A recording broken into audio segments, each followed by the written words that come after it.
വിദ്യാർത്ഥികൾക്കും ഗവേഷകർക്കും അന്നമനട പഞ്ചായത്ത് വലിയ അവസരങ്ങൾ തുറന്നു നൽകുകയാണ്. പുസ്തകങ്ങൾ വായിക്കാൻ പുതിയ സാങ്കേതിക വിദ്യ ഒരുക്കി. 1 കോടിയോളം രൂപ ചെലവിട്ട് ആധുനിക ഡിജിറ്റൽ ലൈബ്രറി. മറ്റൊരിടത്തും അവകാശപ്പെടാൻ കഴിയാത്ത നേട്ടമാണ് കൈവരിച്ചിരിക്കുന്നത്. നിലവിലുള്ള ലൈബ്രറിയെ പുതുതലമുറയ്ക്ക് ഉതകുന്ന രീതിയിൽ സാങ്കേതിക വിദ്യയുടെ സഹായത്തോടെ മാറ്റിയെടുത്തു. 6 കമ്പ്യൂട്ടർ യൂണിറ്റുകളും UPS സംവിധാനമുള്ള പഠനമുറികളും ഉൾപ്പെടെ വിദ്യാർത്ഥികൾക്ക് ഡിജിറ്റൽ ആക്സസ് നൽകുന്നു. ഒരേ സമയം 6 പേർക്ക് ഓൺലൈൻ പഠനം നടത്താവുന്ന സൗകര്യവും ഇവിടെയുണ്ട്. പഞ്ചായത്തുകളുടെ ചരിത്രത്തിൽ ആദ്യമായുള്ള ഇത്തരം ലൈബ്രറിയിൽ ശബ്ദരഹിതവും സൗകര്യപ്രദവുമായ വായനാ ഹാളിനൊപ്പം ഹൈസ്പീഡ് വൈഫൈയും ഇന്റർനെറ്റ് സൗകര്യവുമുണ്ട്. ഗ്രാമപഞ്ചായത്തുകളുടെ ചരിത്രത്തിൽ ആദ്യമായി അന്നമനടയിൽ ഒരു ഡിജിറ്റൽ റഫറൻസ് ലൈബ്രറിക്ക് തുടക്കം കുറിക്കുകയാണ്.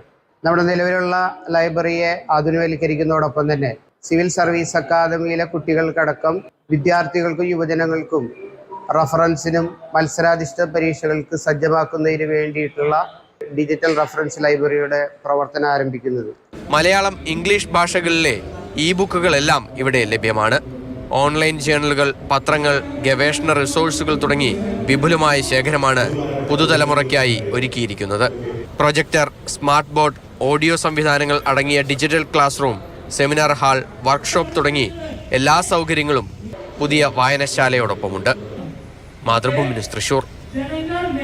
MS ലിഷോയാണ് നമ്മുടെ കൂടെയുള്ളത്. ലിഷോയ്, വായന ഇഷ്ടപ്പെടുന്നവർക്ക് വിദ്യാർത്ഥികൾക്കൊക്കെ പഠിക്കാനൊക്കെ അവസരം ഒരുക്കുന്ന തരത്തിൽ എന്ന് മാത്രം പറഞ്ഞു മാറ്റി നിർത്താതെ ആ നാട്ടിലുള്ള എല്ലാവരെയും കൈപിടിച്ചുയർത്താൻ വേണ്ടിയിട്ട്, വായനയുടെ ലോകത്തിലേക്ക് എത്തിക്കാൻ വേണ്ടിയിട്ട് പുതിയ രീതിയിൽ ആ ലൈബ്രറി ഒരുങ്ങിയിരിക്കുന്നു. അതിന് ആ നാട്ടിലുള്ള അധികൃതർ എല്ലാവരും കൂടി സൗകര്യം ഒരുക്കി കൊടുക്കുന്നു. ആ നാടിനൊന്നാകെ വലിയൊരു മാറ്റം വരാൻ വേണ്ടി സഹായിക്കുന്ന തരത്തിലാണ് ഈ ഡിജിറ്റൽ ലൈബ്രറി അവിടെ ഒരുങ്ങിയിരിക്കുന്നത്. വായനശാലകൾ എല്ലാ നാടിൻ്റെയും ഒരു സ്വത്താണ്.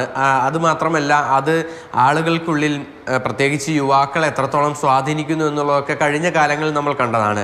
പക്ഷേ ഇവിടെ അന്നമനട പഞ്ചായത്ത് ഒരു പുതിയ ചുവടുവെപ്പ് നടത്തുകയാണ്. ഈ കാലം മാറുന്നതിനോടൊപ്പം തന്നെ എല്ലാം ഡിജിറ്റലൈസ് ആവുകയാണ്. ആ ഒരു സമയത്ത് ഒരു ഡിജിറ്റൽ ലൈബ്രറി തന്നെയാണ് ആ നാടിന് വേണ്ടി, ആ നാട്ടിലെ ചെറുപ്പക്കാർക്ക് വേണ്ടിയും പ്രത്യേകിച്ച് ഇപ്പോൾ കൃത്യമായി അത് സജ്ജീകരിച്ച് നൽകുന്നത്.